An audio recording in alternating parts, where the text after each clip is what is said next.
जय श्री कृष्णा मित्रों, राधे राधे। आज हम इस वीडियो में जानेंगे वृंदावन के वे डरावने रहस्य जिसे सुनकर आपकी रूह कांप जाएगी। कहते हैं कि भारत के एक कोने में एक ऐसी जगह है जहां सूरज ढलते ही परिंदा भी अपना ठिकाना बदल लेते हैं, जहां रात के सन्नाटे में पायल की छनक और बांसुरी की गूंज सुनाई देती है, जहां हर सुबह बिस्तर पर सिलवटें और दातून गीली मिलती है। आखिर कौन है वो जो बंद तालों के पीछे हर रात आता है? क्या साक्षात ईश्वर आज भी हमारे बीच है, या ये कोई ऐसी शक्ति है जिसे समझना इंसानी दिमाग के बस की बात नहीं? विज्ञान कहता है कि जो मर गया है वो चल नहीं सकता और बंद कमरे में कोई प्रवेश कर नहीं सकता और बिना माचिस के कोई आग जला नहीं सकता। लेकिन भारत के एक कोने में एक ऐसी जगह है जहां विज्ञान के ये सारे नियम किसी पुराने कागज की तरह रद्दी के डिब्बे में फेंक दिए जाते हैं।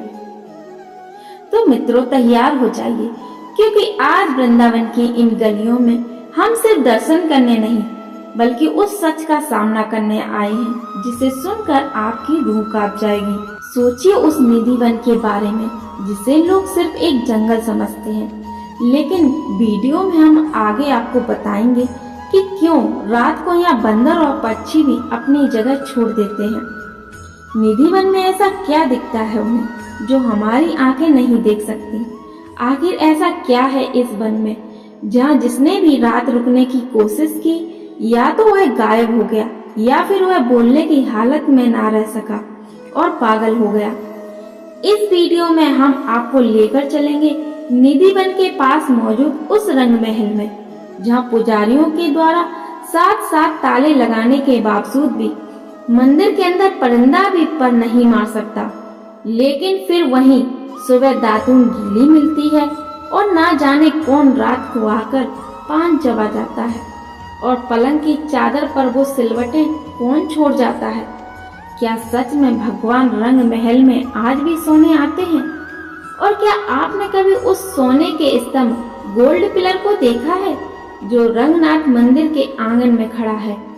उसे सिर्फ एक खम्बा समझने की भूल मत करना।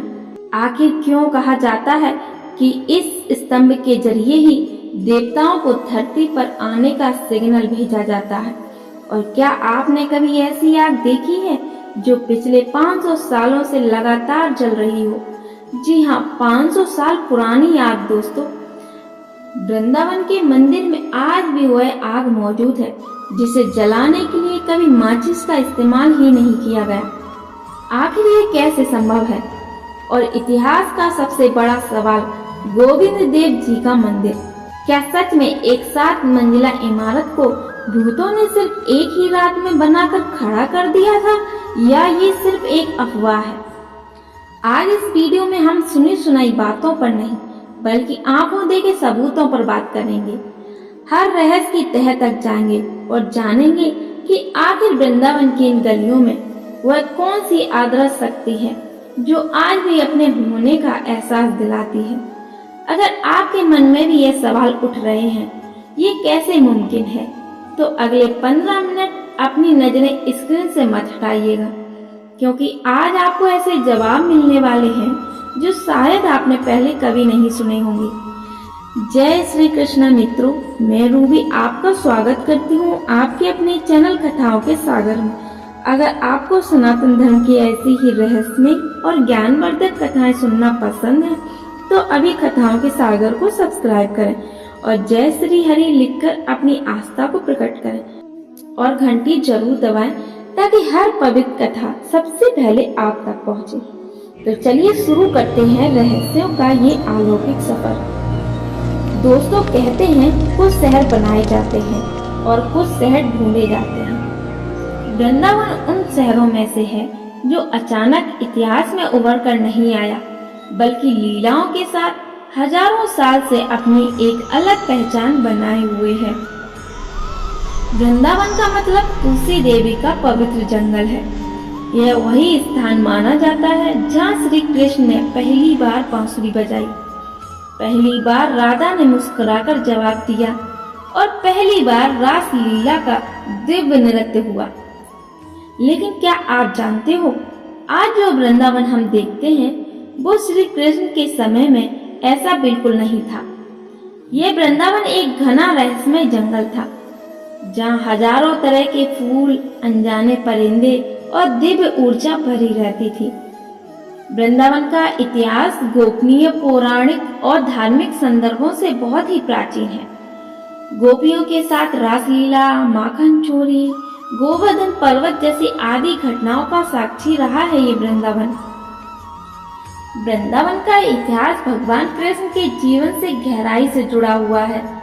यहाँ कई पुरातात्विक और धार्मिक स्थल हैं, जैसे कि श्री बांके बिहारी मंदिर, श्री राधा रमन बिहारी जी मंदिर, श्री कृष्ण जन्मभूमि, गोवर्धन पर्वत, वृंदावन का वन और भी कई सारे पवित्र स्थान हैं। लेकिन समय के हिसाब से वृंदावन में बहुत सारे परिवर्तन हुए हैं, जिसमें राजाओं का समय आया, विदेशी आक्रमण हुए और फिर धीरे धीरे वृंदावन का प्राचीन जंगल वाला रूप गायब होने लगा। लोग भूलने लगे कि कृष्ण की लीला कहाँ कहाँ हुई थी, कौन सी जगह पवित्र है, कौन सा कुंड किस कहानी का साक्षी है। ऐसा लगा जैसे ब्रज अपने ही अतीत की छाया बनकर रह गया। इस तरह से वृंदावन कुछ वर्षों के लिए आदर्श सा हो गया था। लेकिन कहते हैं ना, कुछ जगह खोती नहीं, बस इंतजार करती हैं। यह बात है 15वीं सदी की, जब चैतन्य महाप्रभु आए। वह वृंदावन को ढूंढने नहीं आए थे, उन्हें लगता था वृंदावन उन्हें बुला रहा है। वह जहाँ जहाँ जाते और लोगों से कहते हैं कि ये वही जगह है जहाँ कृष्ण ने नृत्य किया था, यहाँ राधा ने ध्यान लगाया था, यहाँ से यमुना ने रास्ता मोड़ा था।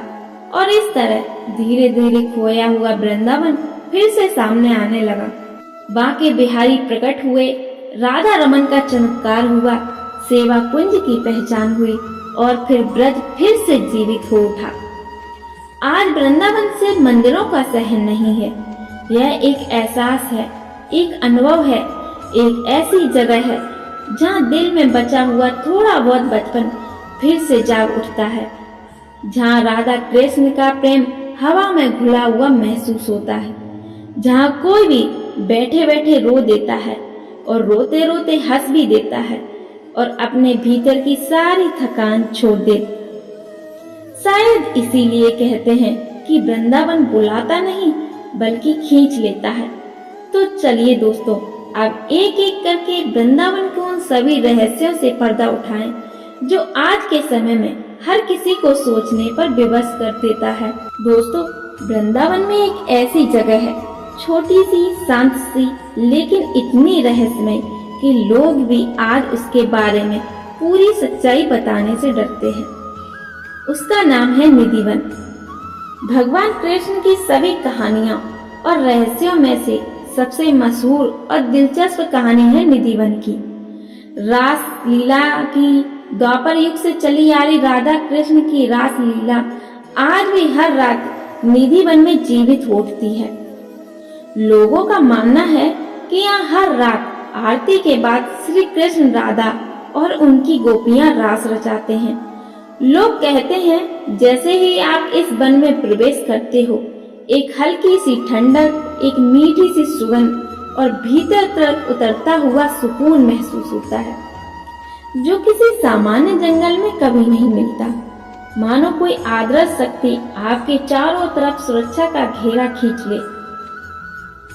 इस वन में तुलसी का हर एक पौधा जोड़े के साथ है। पहली नजर में तो यह बस पेड़ों का एक साधारण सा जंगल लगता है, पर आप जितना अंदर जाते हैं उतना ही महसूस होता है कि यहाँ की हवा बिल्कुल बाकी जगहों से जैसी नहीं है। ऐसा लगता है जैसे हवा में कोई अदृश्य संगीत घुला हुआ है, कोई पुरानी कहानी, कोई अधूरी लीला है जो आज भी चल रही है। वृंदावन के मशहूर निधिवन में ही बना है रंग महल। यह वह जगह है जिसे राधा के श्रृंगार का कमरा भी माना जाता है। यहाँ पर आपको श्री कृष्ण की प्रतिमा, एक चंदन की लकड़ी से बनी एक चारपाई और रोजाना इस्तेमाल होने वाला सामान नजर आएगा। हर शाम रंग महल में आरती होने के बाद यहाँ पंडित द्वारा इस कमरे में चांदी के गिलास में पानी, दातून, पान और बिस्तर को ऐसे तैयार करते हैं जैसे कोई रहने आ रहा हो। और मानो या ना मानो, यहाँ हर रात एक मेहमान आता भी है और वह है स्वयं श्री कृष्ण। अब आप इसे सबूत कहें, चमत्कार या रहस्य, लेकिन यह 100% सच है कि हर सुबह रंग महल का दरवाजा खुलने पर पानी का गिलास आधा खाली, इस्तेमाल की हुई दातून, पान चबा हुआ और बिस्तर कुछ यूं बिखरा हुआ दिखाई देता है जैसे यहाँ कोई रात गुजार कर गया हो। ये बड़े ही आश्चर्य की बात है कि जब पुजारी सब कुछ सजाकर रंग महल में ताला लगा देते हैं और चाबी अपने पास ले जाते हैं, और जब वह सुबह देखते हैं तो रंग महल के अंदर की हर एक चीज ऐसी लगती है जैसे किसी ने इस्तेमाल किया हो। ऐसा आज या कल से नहीं बल्कि कई वर्षों से लगातार होता आ रहा है, और यह सब जानबूझकर नहीं किया जाता, क्योंकि मंदिर के पुजारी खुद कसम खाते हैं कि वे शाम के बाद अंदर कदम भी नहीं रखते। पंडितों से लेकर श्रद्धालुओं तक सभी का यही मानना है कि श्री कृष्ण यहाँ हर रात रासलीला के बाद आराम करने आते हैं।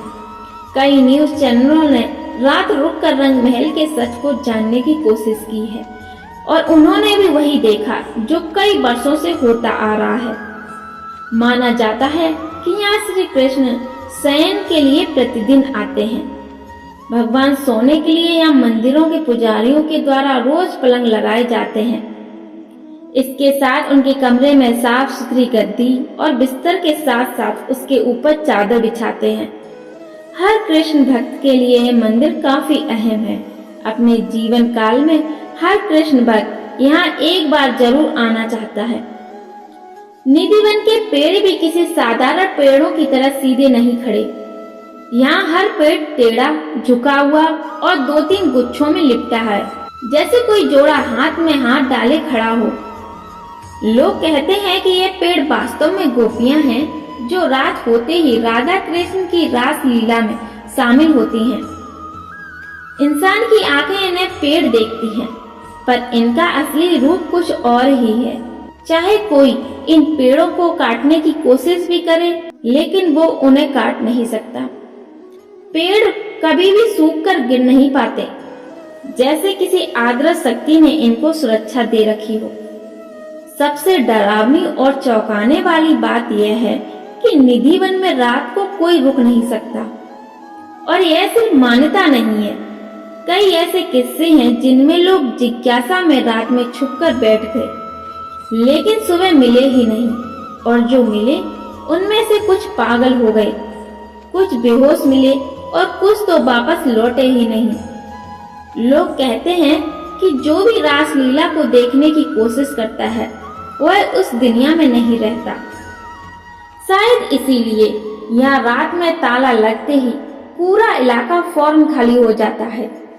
एक और अजीब बात यह भी है कि आसपास रहने वाले लोगों के घरों में भी रात के बाद कोई खिड़की, पर्दा खुला नहीं छोड़ा जाता। कहा जाता है कि अगर रासलीला का संगीत गलती से किसी इंसानों के कानों में पड़ जाए तो वह उस अनुभव को संभाल ही नहीं पाता। कई लोग बताते हैं कि उन्हें रात में मधुर बांसुरी की आवाज सुनाई देती है, लेकिन जैसे ही वे खिड़की खोलने की कोशिश करते हैं, एक अनजानी घबराहट पूरे शरीर में दौड़ जाती है, जैसे कोई रोक रहा हो कि मत देखो, यह तुम्हारे लिए नहीं है। आइए हम आपको निधिवन के बारे में कुछ स्थानीय लोगों के अनुभव को सुनाते हैं। कुछ लोग बोलते हैं कि यहाँ रास होता है तो ठाकुर जी की पायलों की भी आवाज हमको भी महसूस होती है। बहुत कुछ ऐसा है जो महसूस करो तो होता है, और शायद इसीलिए निधिवन में जानवर भी रात में नहीं जाते। यहाँ तक कि बंदर जो वृंदावन में हर जगह मिल जाते हैं, वे भी इस जगह की सीमा के अंदर रात में नहीं जाते। यहाँ तक कि अन्य पशु पक्षी भी शाम होते ही यहाँ से चले जाते हैं, जैसे उन्हें भी पता हो कि यह भूमि किसी और की है और किसी और का समय है। वो कहते हैं ना कि जानवरों को वह भी दिख जाता है जो आम इंसान अपनी आंखों से नहीं देख सकते। दिन में चाहे जितनी धूप पड़े, निधि वन के पेड़ों में हमेशा ठंडक रहती है, जो अपने आप में किसी रहस्य से कम नहीं। कुछ लोग कहते हैं कि यह सिर्फ आस्था है, वहीं कुछ कहते हैं कि यह स्थान इतनी गहरी आध्यात्मिक ऊर्जा से भरा है कि इंसान की समझ से परे है। पर एक बात कोई भी नकार नहीं सकता कि निधि वन में कुछ तो है जो सामान्य नहीं है, जो छुपा हुआ है, जो अनकहा है और जो आज भी उसी तरह घट रहा है जैसे हजारों साल पहले घटता था। निधि वन का असली रहस्य शायद यही है कि कुछ चीजें देखने के लिए नहीं बल्कि महसूस करने के लिए होती हैं। और वृंदावन में अगर कोई जगह आपको यह एहसास सबसे ज्यादा कराती है तो वह यही है। इसके अलावा निधि वन में एक कुआं भी है, जहाँ मंदिर देखने के बाद आपको छोटा सा कुआं देखने को मिलेगा। कुएं से जुड़ी कथा यह है कि एक बार रास लीला करते समय श्री राधा की घनिष्ठ मित्र ललिता को प्यास लगी और उनकी प्यास बुझाने के लिए भगवान श्री कृष्ण ने वहाँ एक कुआं बनवाया था। इसीलिए इस कुएं को ललिता कुंड के नाम से जाना जाता है।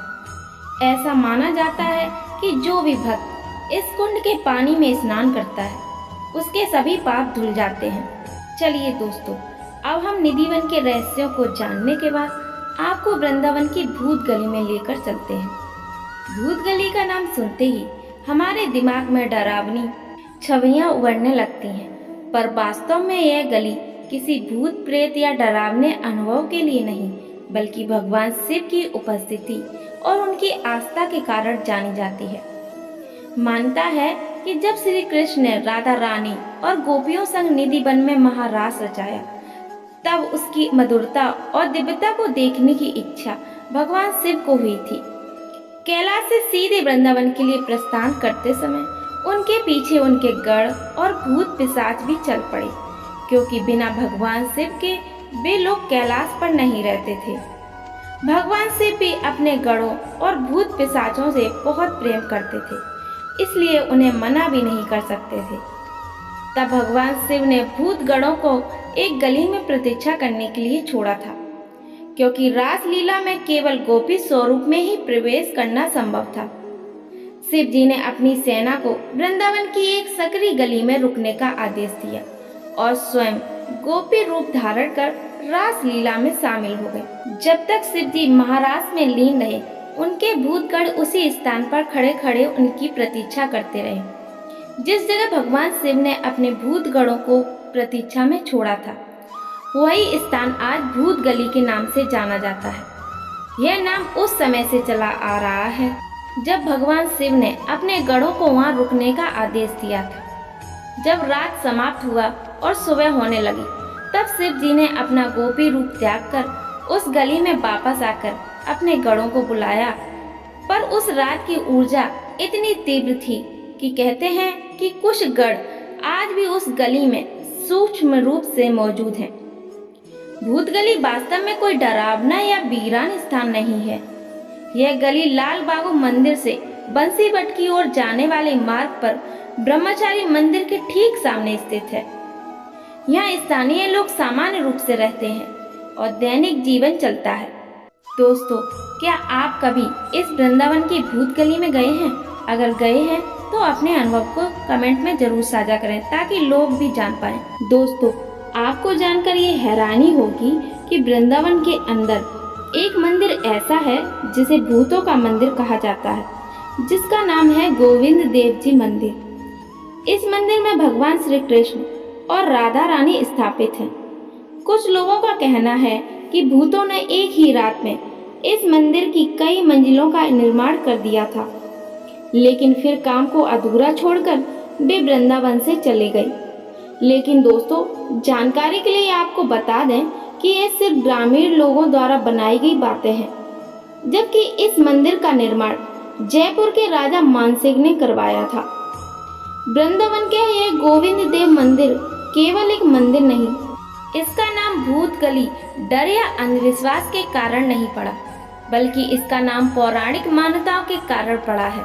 ना कि किसी अंधविश्वास या डरावने अनुभव के कारण। यह स्थान भक्तों के लिए आस्था और कथा से जुड़ी स्मृति बन चुका है।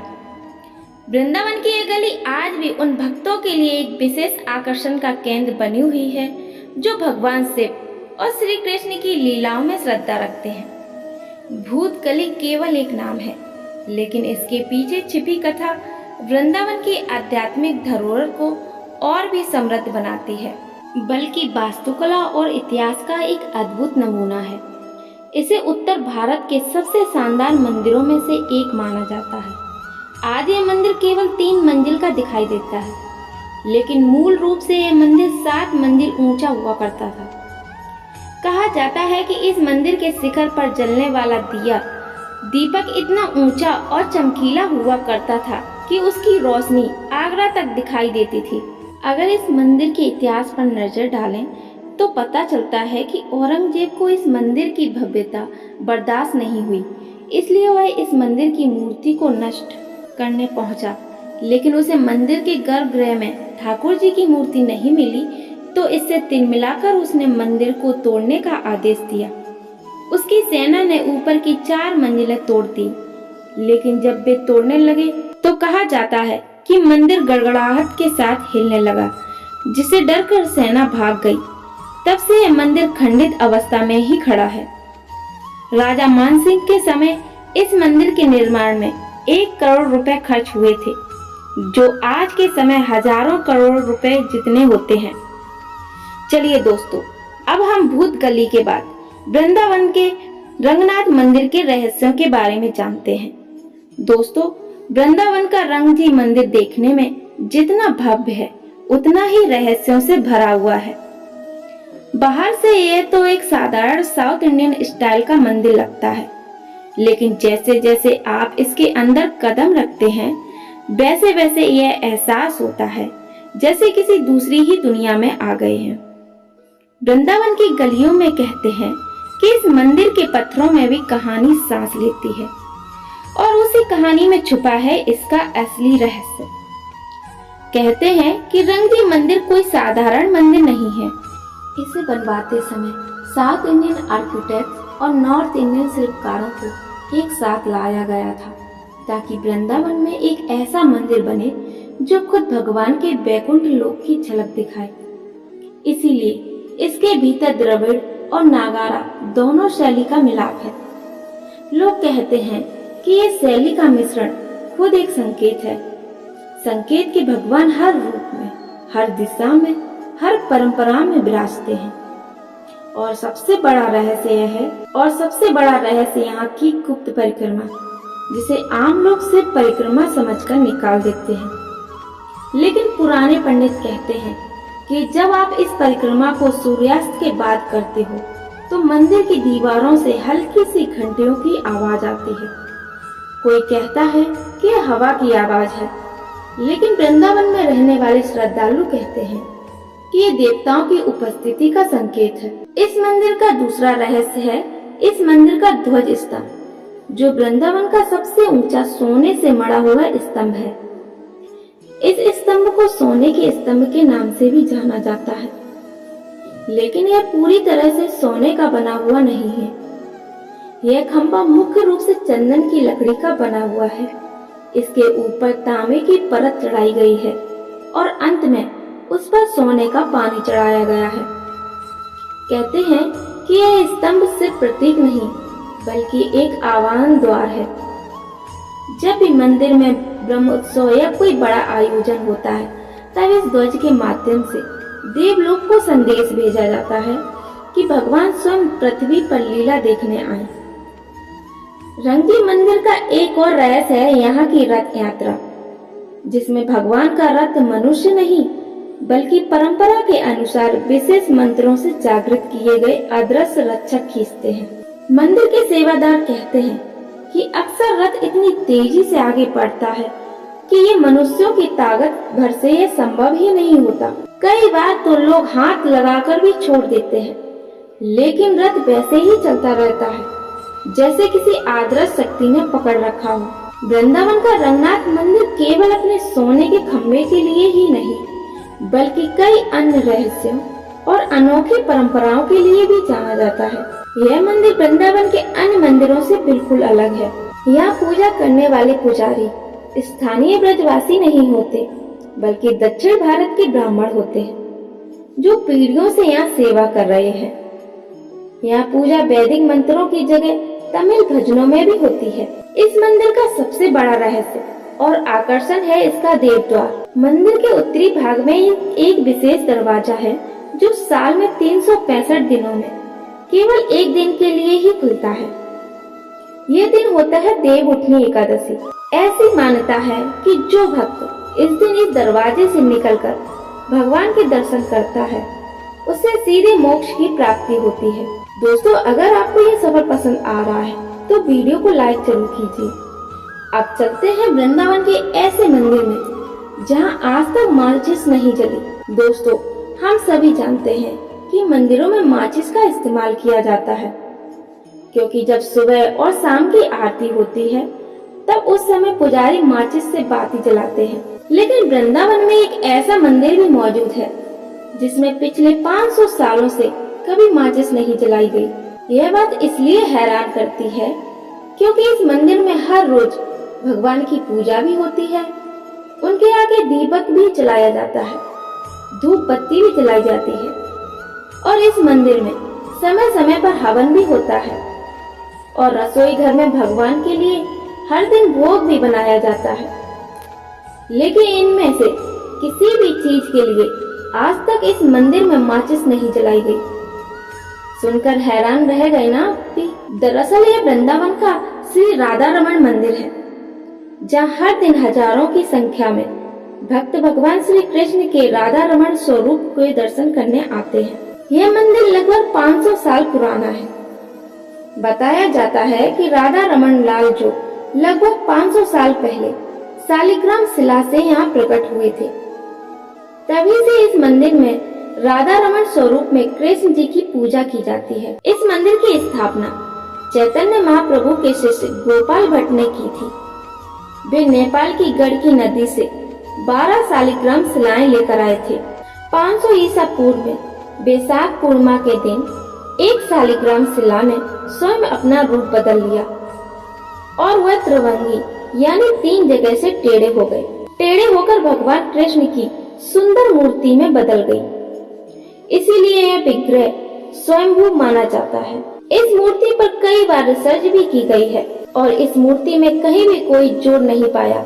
ऐसा बताया जाता है कि गोपाल भट्ट गोस्वामी की भक्ति से लगभग 442 साल पहले जब राधा रमण लालजू प्रकट हुए थे तो उनकी पूजा के लिए अग्नि की जरूरत थी।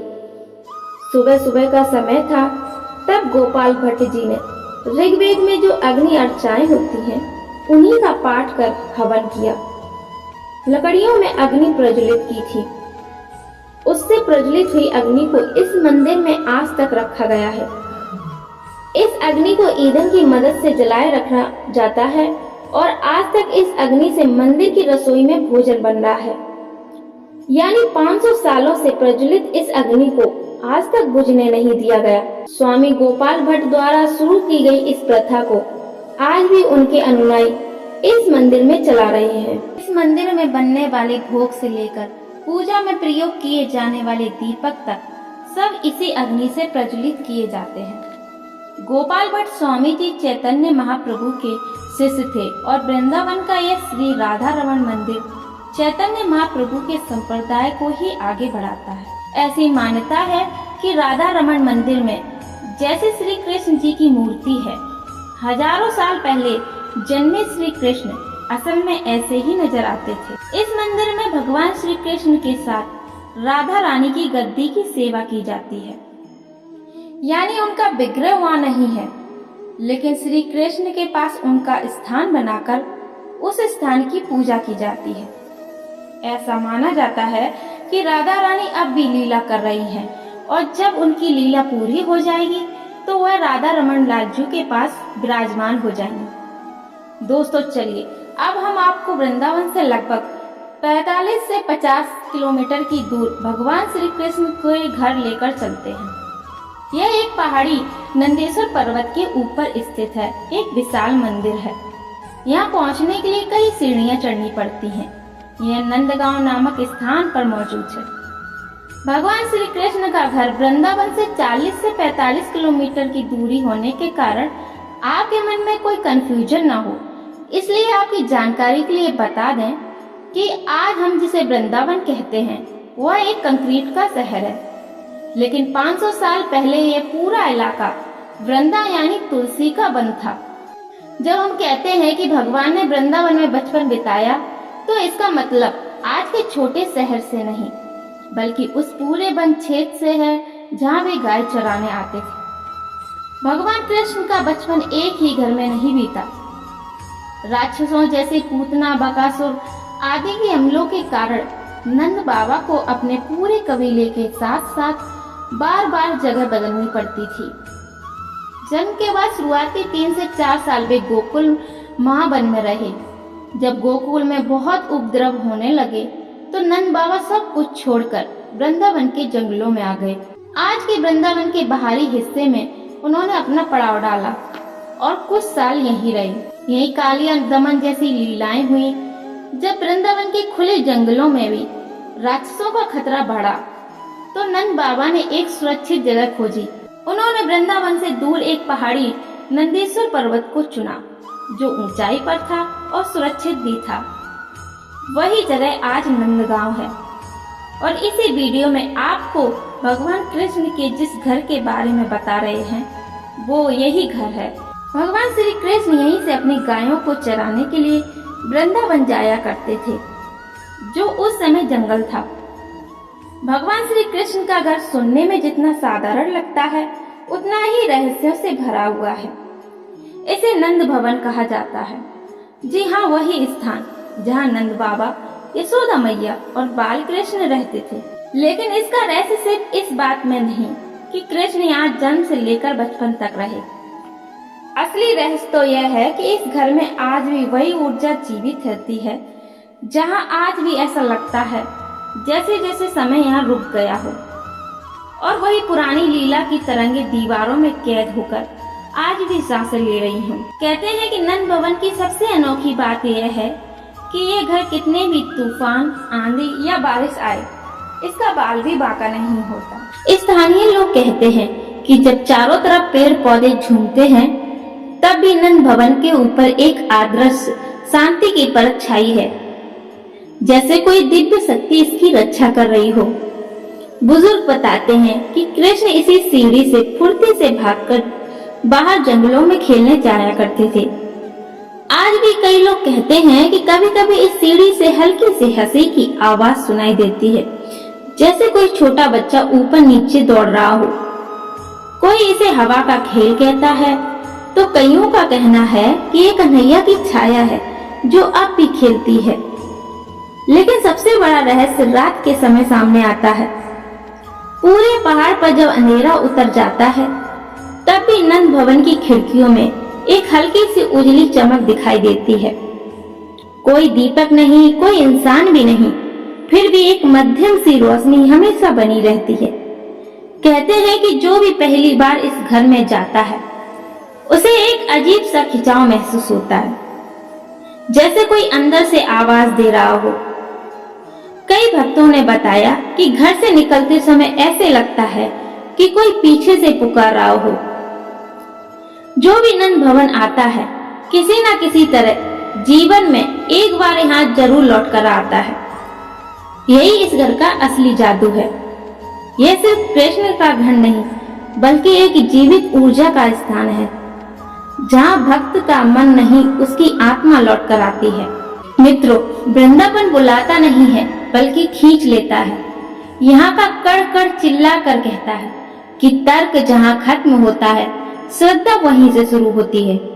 अगर आपको भी लगता है कि कान्हा जी आज भी इन गलियों में बांसुरी बजाते हैं, तो कमेंट में जय श्री कृष्णा लिखकर अपनी हाजिरी जरूर लगाएं। अगर आपको ये मेरी वीडियो पसंद आई हो तो कथाओं का सागर को सब्सक्राइब करें। मिलते हैं अगले रहस्यमय सफर में। तब तक के लिए राधे राधे, अपना ध्यान रखें।